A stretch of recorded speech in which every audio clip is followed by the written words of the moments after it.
Bang! Neeves Knives. I'm Jared. My lovely wife Kara's at work, and today we are checking out the Civivi Ortis. This knife was sent to me by Russ, and thank you, Russ, man. He sent us knives before in the past, and that's awesome. Thank you for supporting us, and yeah, because this is one I definitely wanted to check out a lot, because I always want to check out the newer knives when they drop, and I can't always afford to just get every knife that drops.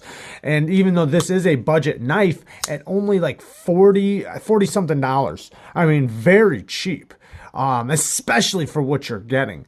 Now, as of all knives, I do have complaints, but let's get into this knife. So I do also want to say that I do offer a sharpening service to people that want knives sharpened. And if you are interested in that, I'm going to put my email up on the screen right now, but also you can also contact me through Instagram, Neeves Knives on Instagram. So I did sharpen this knife as well. But let's get into the overall length. So the overall length is about 7.5 inches with a blade length of 3 1/4. We're gonna do some really quick size comparisons. Here's the Benchmade bug out, a great size comparison. So if you know, the bug out is about the exact same size.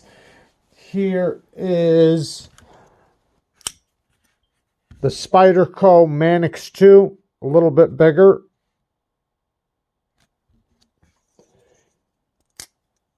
Here's the Civivi Elementum, a little bit smaller. And then here is the QSP Penguin, which is also just a little bit smaller too. And I think that's enough. This one is all blacked out, all murdered out, and it has like it's a clip point blade, I guess you would say. It's definitely a clip point blade.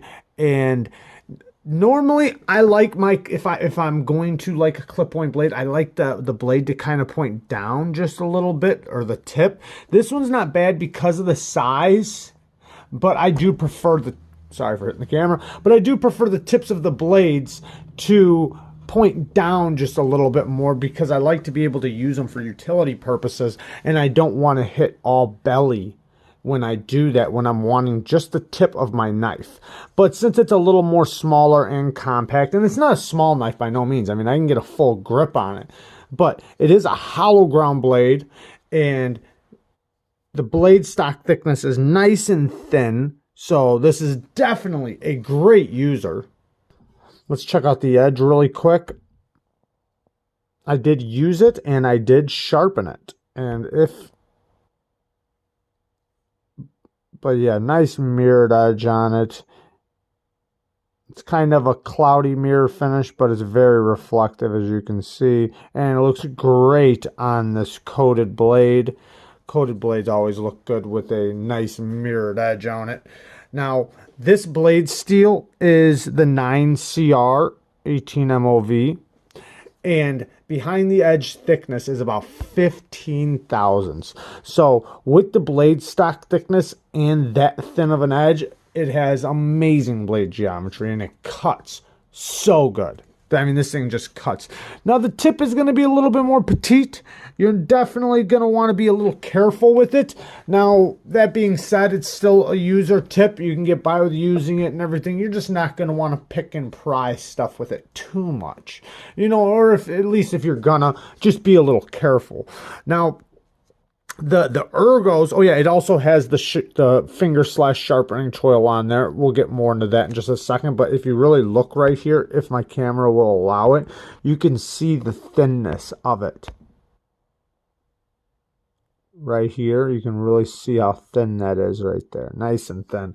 So it is a liner lock knife, and these handles, this is FRN or GFN, whatever you want to call it, basically like souped up plastic. But the ergos are very neutral, which I love. I love, it's kind of like the teardrop ergos. It's kind of like Benchmade, the Griptilian in a way. But you know, it's kind of just like the teardrops, kind of like an extended like an elongated mini grip or something, if that makes sense. But regardless, the ergos are very nice. I can get a 4-finger grip on it. I do feel the clip because it does have a pretty good ramp right there. So I do feel that, but not that big of a deal. And when I get up to here and I put my finger, the one nub, it locks me in and I don't feel the clip no more. Now I can't really put my whole finger like this and squeeze, but I can put it up there and just keep it kind of away, and that's the way I did my push cuts with this thing. So, but yeah, it does have like kind of like like a grippy, the mill lines or whatever you want to call these lines, not mill lines, but probably stamped, and then you see it has like a false bolster type deal to kind of add to the look. Nice big hardware, love to see that. There is T6s on the clip, but the clip is in set halfway, not all the way, but it is halfway in set. And you can see on the reversible side where if you reverse the clip,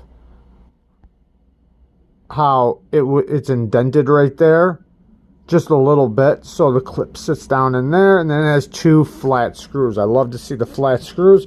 Not too happy about the T6s, but the rest of it has T8s, which is really good. And I don't think, you might have to take off those screws to take the scale off. I did not take this thing apart, but it is on bearings, and the action is fantastic. It has a very but it has a sharp flipper tab, but it's also grippy to your fingers, and it's nice and snappy. It's definitely a crisp detent that is very reliable and will flip out every time. And you can use the Spidey flick hole or the reverse flicking hole, and you can use the thumb. The thumb's not as easy as the middle finger flick. I just feel like I get a little bit better leverage when I'm shooting out this way rather than going up in the corner. And you can also slow roll it. When you unlock this stainless steel liner, which let's look at the lockup really quick. Beautiful lockup.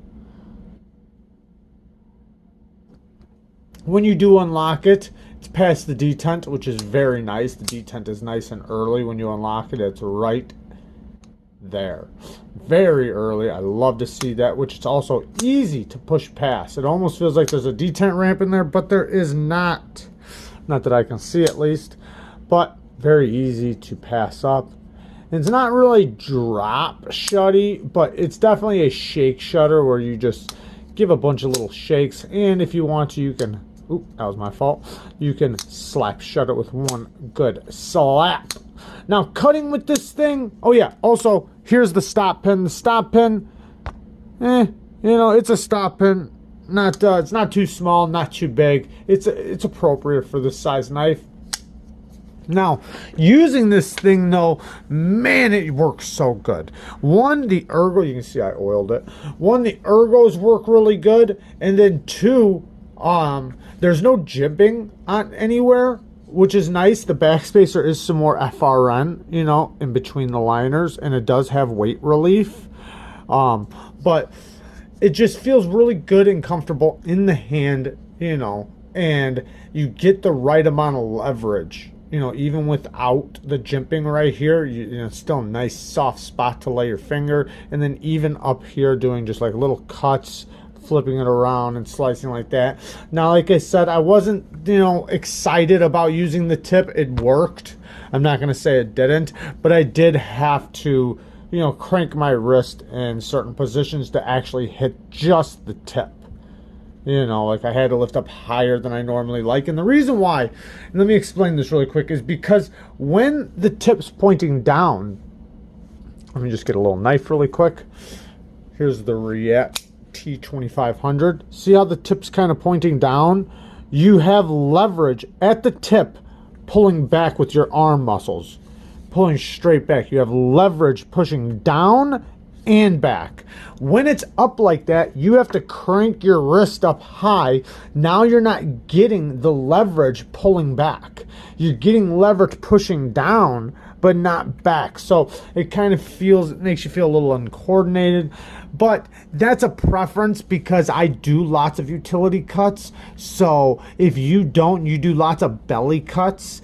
And also, using the belly at times when you want to use the tip makes you damage the knife from here to here rather than just right there.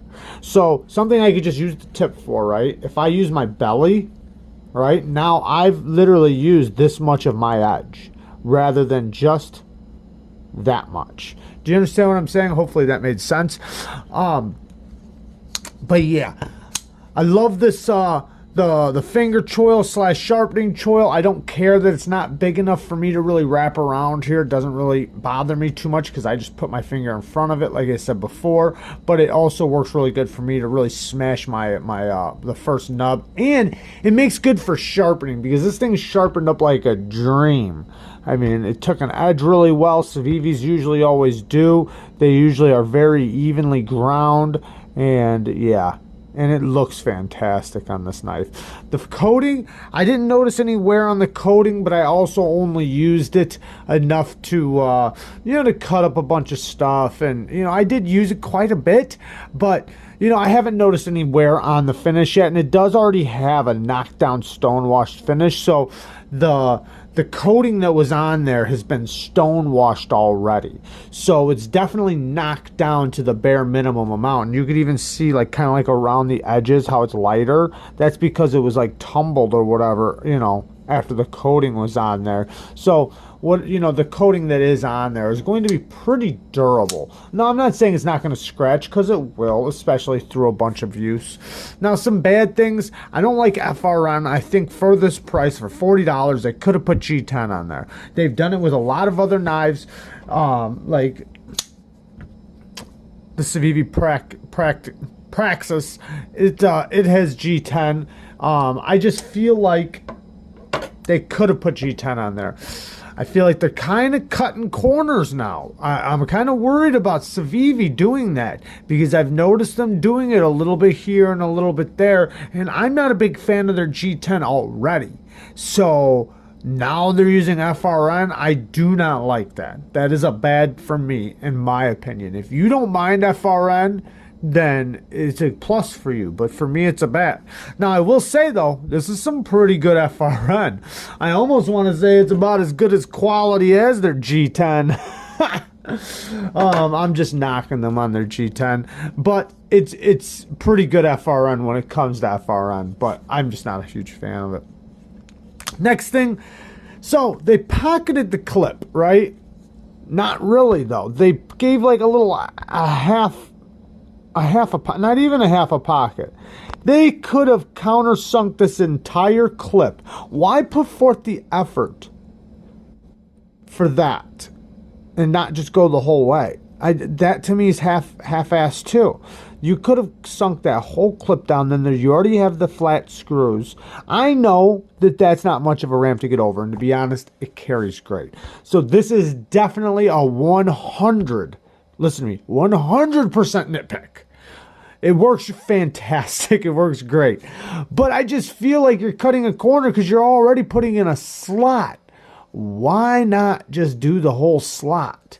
It's nice and centered as most Civivis are. Actually, this one is this one a little bit off? Let's look at it. Now, I didn't take it apart or adjust it. It's pretty close, but it is a little bit off to the left, or to the shell side. Not by much, though, and I'm sure I can adjust that very quickly.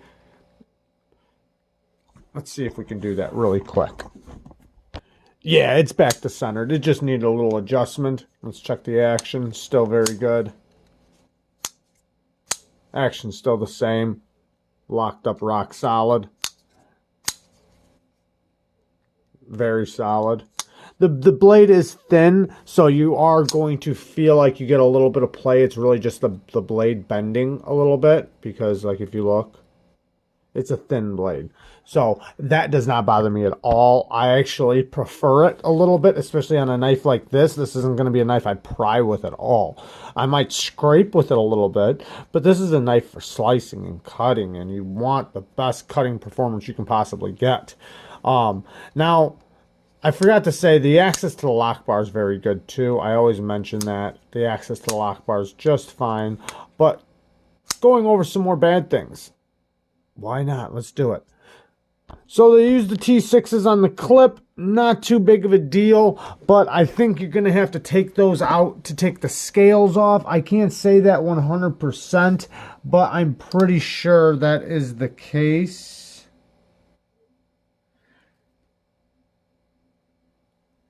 Yes, in order to take the scales off, to clean it, you have to take the clip off.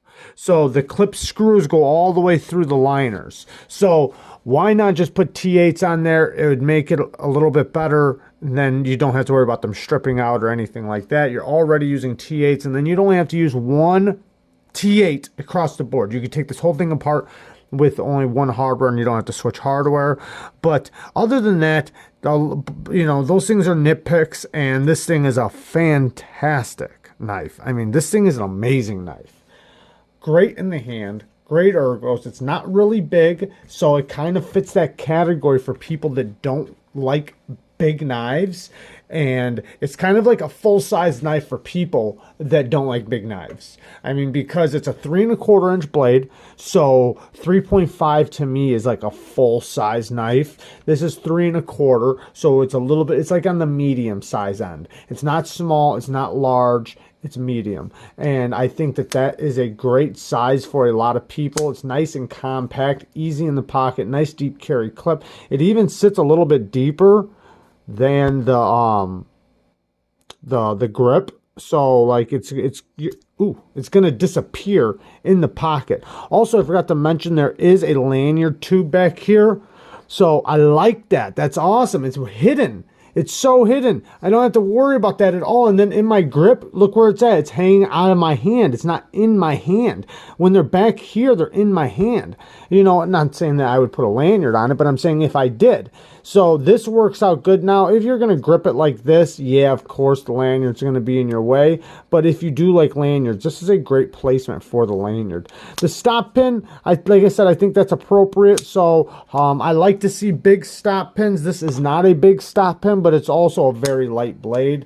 So many great things on this knife, but I do feel like they cut a few corners on it. I would like to see them not cut so many corners. And, you know, they've always made knives at the highest level. And I like that about Civivi. I like knowing that no matter what knife you get, you're getting a really good knife, you know, especially for the price. And this one included. You're definitely getting an amazing knife. But, you know, I like that they normally hit every corner at the highest level when it comes to having a user, having a knife that you want to use, having a knife for breaking down and taking care of and just being a reliable knife. And this is still one of those. It definitely still one of those, but I just feel like there's a couple little corners that were, but, you know, hey, it is what it is. It's a $40 knife. You can't complain too much. That's a fantastic price for a knife of this quality. So, you know, it's just, I guess we're so used to seeing Civivi produce the highest level of quality for the price. And yeah, and that's what I love about them. So I'd like to see them continue to do and represent, you know, that reputation. I love you guys. Thanks, Russ. Peace.